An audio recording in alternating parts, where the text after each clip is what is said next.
Hey everyone!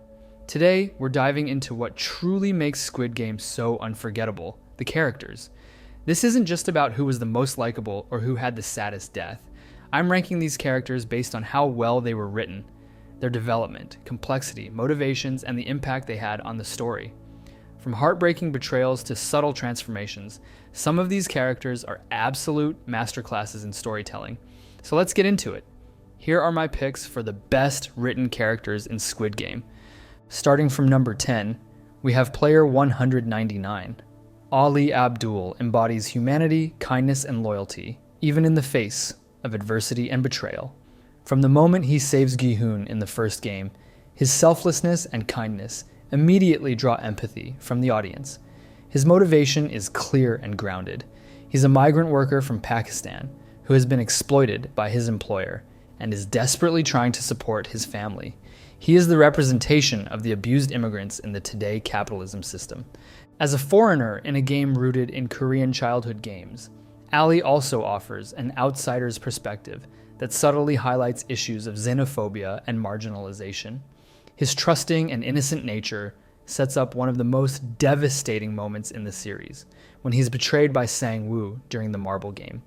That betrayal isn't just tragic, it's symbolic of how decency is often crushed in systems that prioritize survival over morality. Ali's arc is a powerful reminder that kindness alone isn't enough in a cruel world, and his death leaves a lasting impact because it feels both unjust and painfully real. Moving on, we have Se-byok. Our first encounter with her left a bitter taste, and many of us hated her for stealing the money from Guhune. Some might even argue that if Guhune still had the money, he wouldn't have ended up in the games. So from the start, we saw her as a villain-type character, especially after learning she was working with Deoksu in the real world.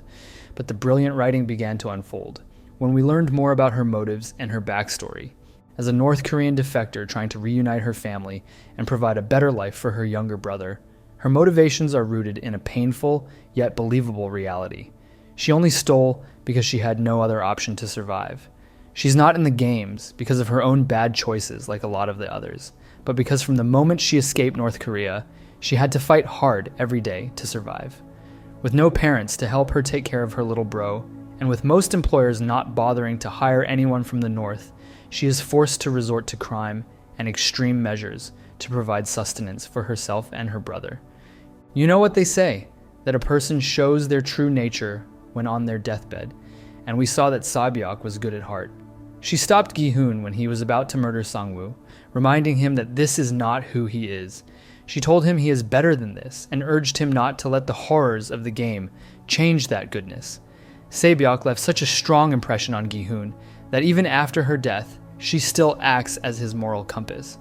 With Kang Se-byok, Squid Game creator Hwang Dong-hyuk wanted to convey several layered themes, especially around marginalization, survival, and the quiet cost of systemic injustice.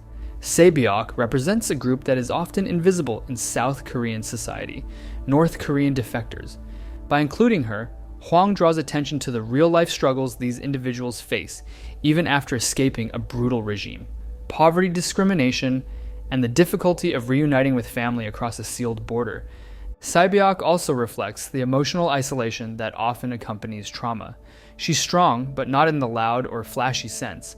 Her strength lies in endurance, in holding herself together for the sake of her younger brother. Through her, Hwang highlights how many people survive not for themselves, but for someone they love, and how that kind of devotion exists quietly and painfully in the background of society. Her minimal dialogue and guarded nature were intentional storytelling choices. Hwang wanted her to be a character who doesn't waste words, but speaks volumes with her eyes and silence, challenging the viewer to look closer and empathize beyond surface-level action. At number 8, we have Inho. I might get a lot of hate for ranking him so low, but I was truly disappointed by how little closure we get with his character. There's no real backstory, no clear explanation of why he chose the frontman role, or why he lost his faith in humanity. Across all seasons, Inho is a character who embodies the seductive pull of power, the moral compromises people make for survival, and the psychological toll of trying to control chaos through authoritarian means. He begins as a cold enforcer, becomes a conflicted relic, and may end as either a redeemer or a symbol of irreversible corruption. He's not evil for the sake of evil. He's what happens when someone loses faith in justice and chooses order at any cost.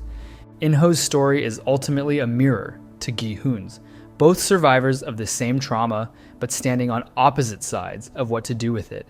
That contrast is what makes Inho one of the most fascinating and thematically rich characters in Squid Game. He's not a born villain, but someone who was either seduced, coerced, or broken by the system. His cold demeanor, moral detachment, and willingness to kill his own brother to protect the game suggest he's a man who has abandoned his humanity to maintain order in a brutal world, perhaps out of a belief that no better system exists. In Season 2, Inho's character deepens further. While still functioning as the frontman, we begin to see moments of inner conflict.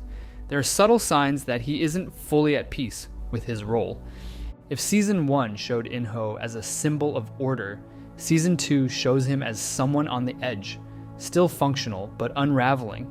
He becomes a tragic figure, a man caught in a role he no longer believes in, but is too far gone to escape. With Inho, the Squid Game creator Hwang Dong-hyuk wanted to explore the psychological aftermath of survival and the corrupting influence of power when survival is no longer the goal, but the justification for anything. Inho isn't just a villain. He's a reflection of what happens when someone who once suffered under a brutal system chooses to uphold it rather than dismantle it. Hwang uses Inho to ask a haunting question. What if winning doesn't free you, but turns you into the very thing that oppressed you? By making Inho a former winner who becomes the front man, Hwang subverts the expectation that victory brings liberation or moral clarity. Instead, Inho becomes a tool of the very system that nearly killed him. His transformation shows how systems of exploitation can perpetuate themselves when former victims, now in power, justify cruelty as necessary order. Hwang presents Inho as someone who likely believed at some point that controlling the game was better than being subject to it, but in doing so, he loses his moral compass, even killing his own brother to preserve that control. Through Inho, Hwang critiques not just capitalism or authoritarianism, but also the moral compromises individuals make to protect their positions within broken systems. He becomes a symbol of assimilation into cruelty, of surviving trauma by replicating it rather than healing from it. In contrast to Guhune, who is struggling to hold on to his humanity, Inho is what happens when you let go of it completely. And that contrast is central to Hwang's message about the cost of survival in an unjust world. The number 7, in my opinion, belongs to Minsu. Personally, I've always found Minsu to be the most relatable character in the series. He wasn't a hero or a villain, didn't have any special skills. He was just an ordinary person, quiet, scared, trying to survive one more day. He endured bullying, avoided fights, and did his best to make it through. He embodies the quiet desperation and internal conflict that lies at the heart of the series' themes. Unlike the louder or more morally polarized characters, Minsu is a subtle and emotionally complex presence, someone who doesn't immediately stand out, but gradually reveals a rich psychological landscape shaped by shame, survival, and suppressed morality. In Season 2, Minsu's development centers around hesitation. He often holds back in moments when others act ruthlessly, suggesting he still has a line he hasn't crossed. But as the games progress, we see that line blur. His choices become more morally ambiguous, and this slow descent adds emotional weight to every decision he makes. Unlike characters who choose a clear ethical stance, Minsu constantly teeters, making viewers ask themselves what they would do in his place. That psychological tension is what makes him so compelling. By Season 3, Minsu becomes a tragic figure, not because of one big downfall, but because of a series of small compromises that add up. He's not evil, but he's no longer innocent either. His arc shows the emotional cost of surviving in a system that punishes empathy and rewards detachment. Whether he ultimately seeks redemption or succumbs to numbness, Minsu becomes a powerful representation of what Squid Game is really about: the slow erosion of humanity under systems that make people choose between survival and morality. His quiet presence, emotional restraint, and gradual unraveling make him one of the most nuanced and emotionally resonant characters in the later seasons. With Minsu, Squid Game creator Hwang Dong-hyuk wanted to transmit the quiet, often invisible psychological toll that oppressive systems take on ordinary people, not just through overt violence, but through moral erosion, shame, and self-betrayal over time. Unlike characters who are immediately heroic or villainous, Minsu represents the vast majority of people who live in the gray area, those who don't want to harm others but are forced to make small compromises to survive, until those compromises become part of who they are. Minsu becomes a reflection of how easily morality can slip away, not through a single monstrous act, but through a series of hesitant choices made under pressure. This gradual moral decay is central to Hwang's broader commentary on capitalism and institutional cruelty, that systems don't always break people by force. They wear them down, isolate them, and push them to betray themselves one small step at a time. Minsu is also meant to represent the emotional cost of internalized failure. Hwang often explores how shame and self-blame operate under competitive systems, and Minsu is a vessel for this. He doesn't rage against the system like Guhune, nor does he fully embrace it like Inho. Instead, he quietly endures it, showing how even those with good intentions can become numb, complicit, or emotionally hollow if left in survival mode too long. Next on the list, we have the recruiter. He had the least screen time of all the people on this list, but in that brief time, he managed to deliver. What makes the recruiter well written is his calculated normalcy. He doesn't wear a mask, he doesn't threaten anyone, and he doesn't even mention the deadly nature of the game. Instead, he plays a simple game of dokji in a train station, offering desperate people a chance at money with a smile. That casual, nonviolent approach is deliberate. He's the friendly face of something monstrous. Hwang Dong-hyuk uses him to show how exploitation often enters people's lives, disguised as opportunity. He isn't a villain in the traditional sense. He's a salesman for a system that feeds on desperation, and that makes him even more disturbing.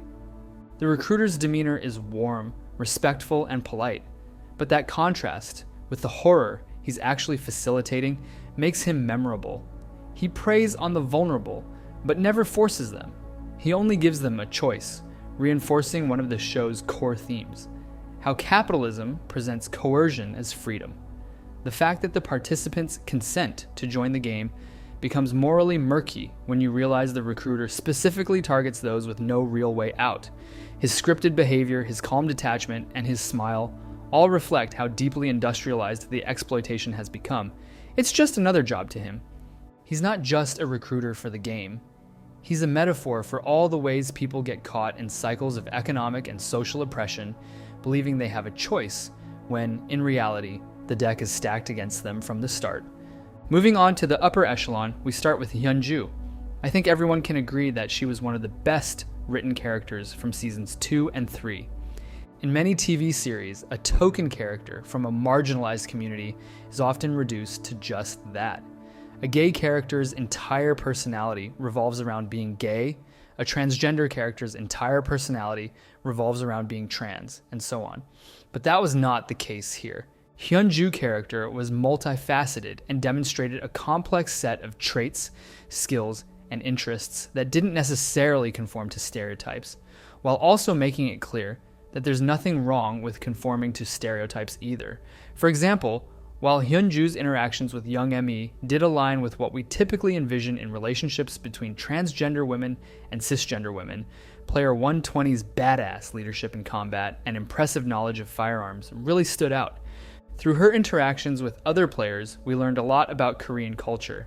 The show did not shy away from addressing some of the more sensitive topics of being transgender in Korea, such as the intergenerational divide, evidenced by the grandmother's difficulty understanding transgenderism and the son hushing her when she asked somewhat intrusive questions.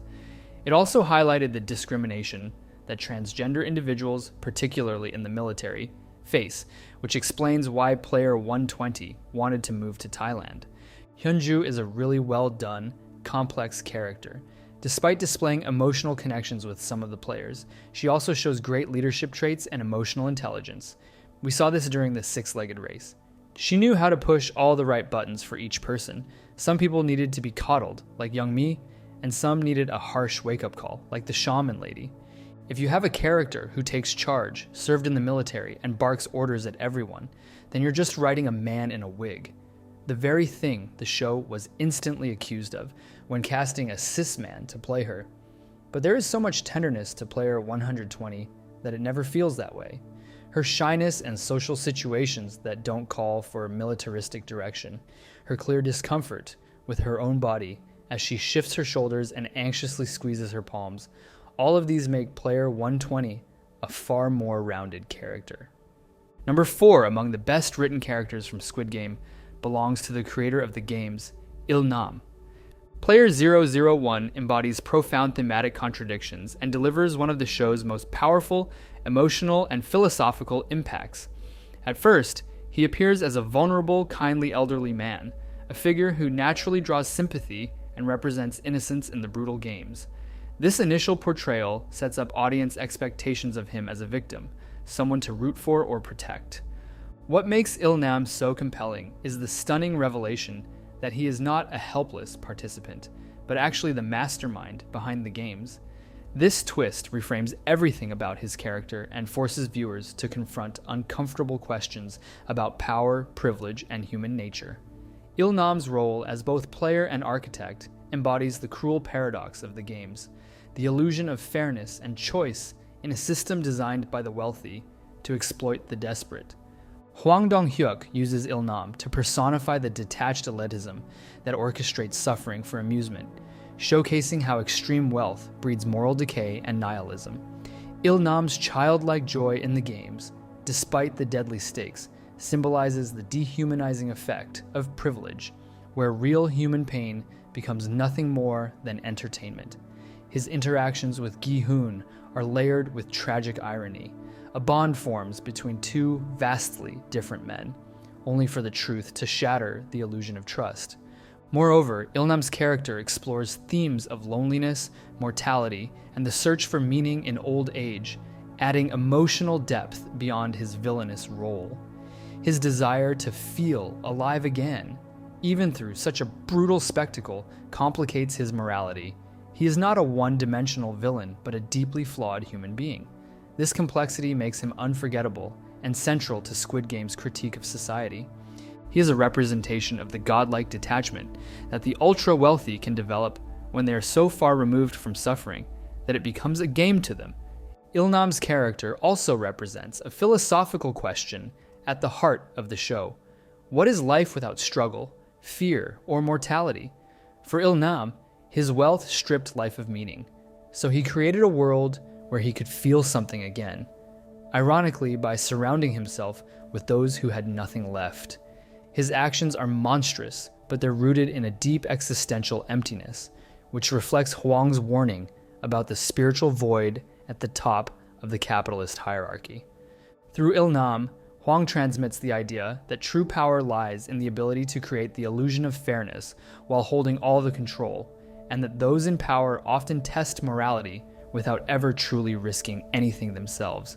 Ilnam didn't just build the game, he played it, fully expecting to be saved if things went too far. That's the ultimate privilege. In the end, Ilnam is a vessel for Hwang's most unsettling message, that those who shape the world's systems of suffering often do so not out of necessity, but out of boredom, and they may even convince themselves it's all in good fun. The third best written character from Squid Game is Mongi. Even though he was hated by many by the end of the finale, we can't deny that his writing is top-notch. Hwang Dong-hyuk, the show's creator, sees Mongi not just as a character, but as a reflection of humanity's darker instincts. He tries to look the other way, prioritizing his own interests, immediate financial gain, and greed. He seeks his own benefit, even at the expense of the baby, Hwang said. Myongi represents all of us. We constantly talk about passing something on to future generations, about how the planet is at its limit, or how the national pension system will soon run dry. But when it comes down to it, no one wants to pay more into the pension fund. We aren't really living carbon-neutral lives, and we still produce just as much waste, all for our own convenience and self-interest. For Huang, Myunggi's desperation to kill his own child in exchange for money wasn't just character-driven horror. It was a mirror held up to society, a reminder that the real tragedy isn't just what one man is willing to do, but how common that selfishness becomes when the stakes feel abstract. I think his character gets a lot of hate, and because of that hate, he's often dismissed. But in reality, his character was beautifully built, with layers upon layers of complex emotions and contradictions. Myungi prioritizes his own survival and financial gain above all else, even when it means betraying or harming others. Yet, despite his actions, he also shows genuine remorse, especially when faced with the idea of sacrificing his daughter. There's even an emotional breakdown that reveals the humanity he's buried under fear and desperation. His choices are driven by a complicated mix of greed, fear, and a longing for financial security, making him one of the most compelling and tragically human characters in the series. More than that, Myungi serves as a mirror to society. He represents the harsh reality of how often people prioritize personal gain and convenience over collective well-being. What makes him so compelling is that his moral collapse is believable. He justifies betrayals, power plays, or even violence with rationalizations that sound eerily familiar. If I don't do it, someone else will. Or, I'm doing what I have to do to survive. Myungi is not a villain caricature. He's a reflection of how systems of exploitation shape people into tools of that system, often without them realizing it. I don't think there's any surprise about the top two best written characters from Squid Game. For me, second place goes to Guhune. Sung Gi-hoon is a masterfully written protagonist in Squid Game because he represents the emotional and moral heart of the series, flawed, relatable, and deeply human. What makes Gi-hoon compelling isn't that he's a perfect hero, but that he starts as someone utterly lost and broken, financially, emotionally, and socially. He's a gambling addict, a neglectful father, and someone who's made plenty of bad choices. And yet, he's instantly sympathetic because his failures stem from a system that constantly beats him down. He's not lazy or evil. He's crushed by circumstance, which makes his arc feel honest and earned. Hwang Dong-hyuk wrote Gi-hoon to embody the ordinary person trapped in extraordinary cruelty. Unlike other characters who become hardened or strategic in the game, Gi-hoon fights to keep his humanity intact. That's what makes him so powerful. He doesn't just survive the game through luck or strength. He survives by holding on to empathy, compassion, and moral clarity, even when it hurts him. His relationships with characters like Ilnam, Ali, and Se Byok reveal a man who still sees people as people, not obstacles.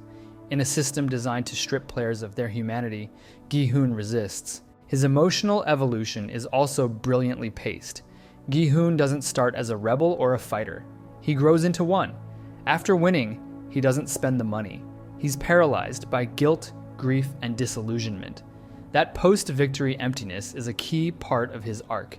He becomes a living critique of the game's promise. Even after winning, he has lost nearly everything that mattered. And that's exactly Hwang's point. Surviving in a broken system isn't the same as escaping it. By the end of Season 1 and into Seasons 2 and 3, Gi-hoon transforms from a passive struggler to an active resistor. He becomes determined to confront the system that manipulated him and destroyed countless others. This shift from victim to challenger is what elevates his character beyond just a survivor. It turns him into a symbol of moral resistance in a dehumanizing world. Gi-hoon's decision to give up his life for the baby wasn't just noble, it was a moral stand against the cruelty of the games themselves. Even in the face of death, he chose compassion over survival. Though his sacrifice allowed the system to persist, it preserved one life, one symbol of uncorrupted possibility. And taking the top spot on this list, we have none other than Sang-woo. He represents the internalized cruelty of meritocracy, a man who outwardly succeeded by society's standards, but is inwardly collapsing under the weight of expectation, shame, and moral compromise. Unlike characters who are either purely heroic or purely villainous, Sang-woo operates in a gray space that makes him deeply human and tragically relatable. He starts as Gi-hoon's childhood friend and a prestigious university graduate, someone who, by all appearances, made it out of poverty. But we quickly learn that his success was a facade, and now, trapped in debt and disgrace, he enters the games not just to survive, but to reclaim his self-worth. What makes Sang-woo compelling is how logically and heartbreakingly he unravels. At first, he tries to maintain control, to lead and protect others, especially Guhune and Ali. But as the games grow more brutal, his choices become colder, more calculated. His betrayal of Ali in the marble game is one of the most devastating moments in the series, not because it's senseless, but because it's chillingly rational. He's not a cartoon villain. He's someone who believes that morality is a luxury he can no longer afford. That belief reflects the harsh reality Hwang Dong-hyuk wanted to critique. In a hyper-competitive society, even good people can be driven to do terrible things if the system rewards it. Sang-woo is also an emotional mirror for Gi-hoon. While Gi-hoon clings to empathy, Sang-woo sheds it layer by layer, justifying each betrayal as survival. Their final confrontation isn't just physical, it's ideological. Sang-woo's tragic end, when he chooses to end his life rather than let Gi-hoon throw away the prize money, reveals a final flash of humanity. He dies not as a monster, but as a broken man who couldn't carry the weight of his own choices. In short, Sang-woo is a well-written character because he's not simply a villain.